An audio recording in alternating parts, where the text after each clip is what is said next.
Hey, it's Ryan SnoWest again. We're going to go Chris Burandt, and he's going to walk us through this new Matryx RMK build that he did, lightweight parts. It's one of the only Matryx mod builds here at the A-Days this year, so we're going to check it out with Chris and have him tell us everything he's been doing to it. You know, the Matryx is new for 2022, but the Matryx is not new for you. Yep. You've been around this thing for a couple of years, right? What was it like the first time you saw this sled? First time you got to throw a leg over it? Yeah, so first time I saw it, you know, I think the biggest thing is the appearance of the sled, the slimness of the panels, something I've been begging for a long time, short tunnel, right? And not only just a short tunnel, but short tapered tunnel. You know, again, with the ultimate goal of the sled being able to get up on top of the snow, less drag, get on edge, stay on edge, all the things that we look for as a mountain rider. Right. So when did you first get on one of these prototype Matryx RMKs? Yeah, so basically 3 years ago was my first time in, and really it was a Boost sled and an Axis chassis was my first time, and then first time riding the Matryx chassis was 2 years ago. Okay.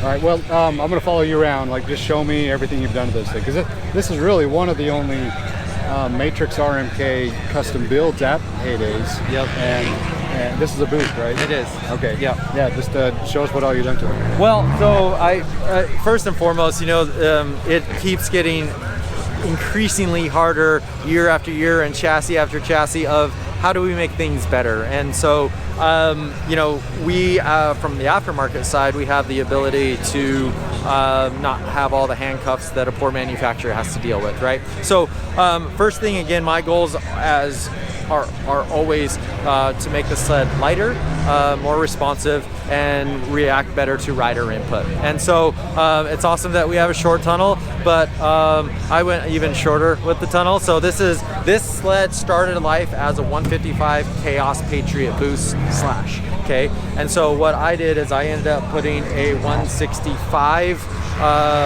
skid and track in a 155 tunnel.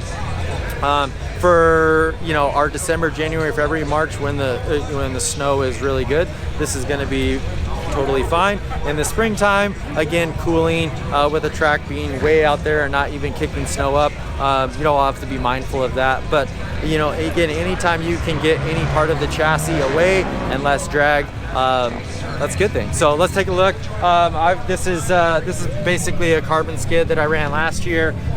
So this is our carbon skid paired with the Fox QS3 ultra lightweight package. So this does have the QS3 where we can adjust from soft, medium, and lockout. Having the lockout features is awesome for those days where you're in the really steep terrain and or the snow is really deep.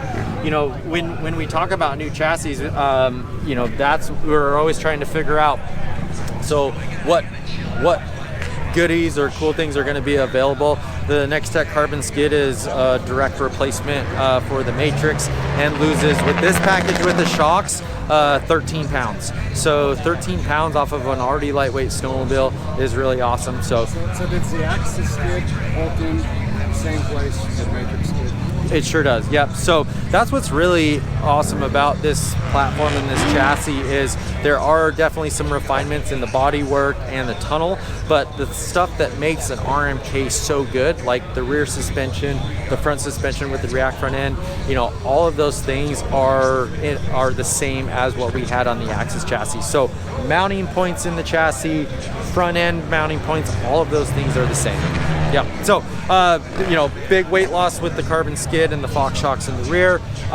Pretty cool. You know, we haven't done anything tank-wise because, you know, the tank integration with the small lightweight seat from Polaris this year, this is going to be really nice.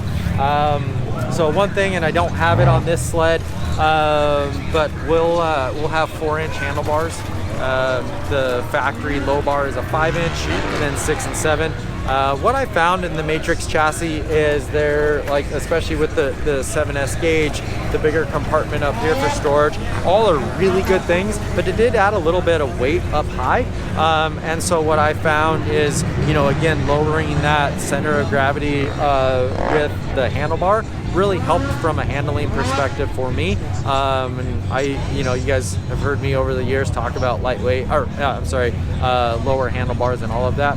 So we even found that the 4-inch bar helped the handling characteristics of the Matryx. So does any of that play into the body work getting slimmer, the rider position getting slimmer?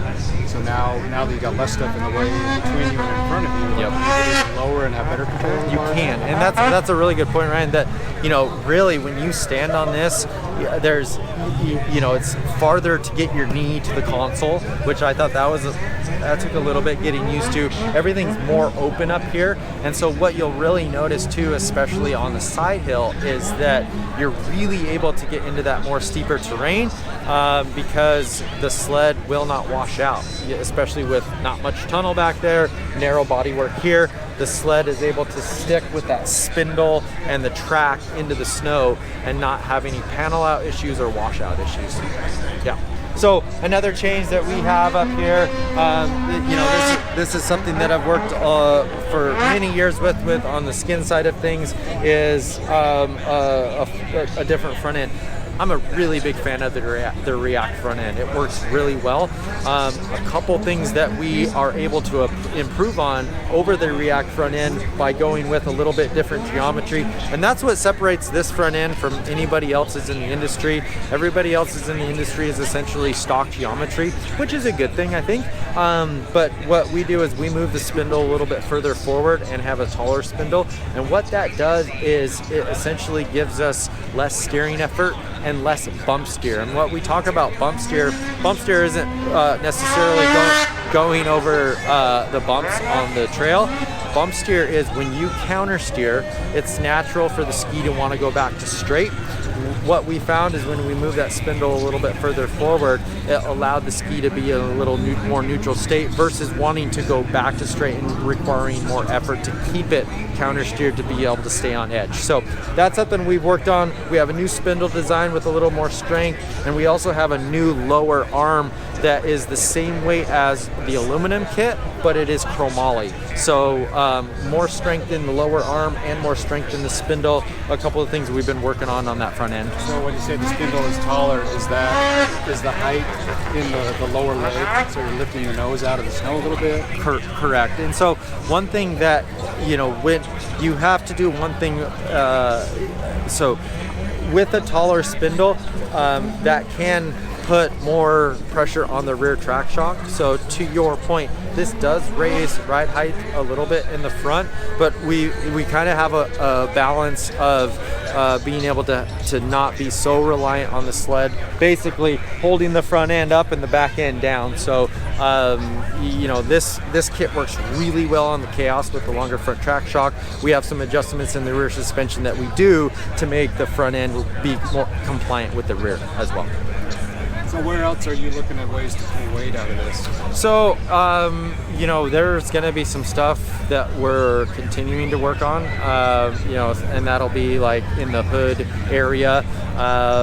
The headlight is got some weight in it. Obviously, we really like all the features of the 7S gauge. We're looking at how to relocate that gauge a little bit lower. So those are all stuff that we're going to be working on.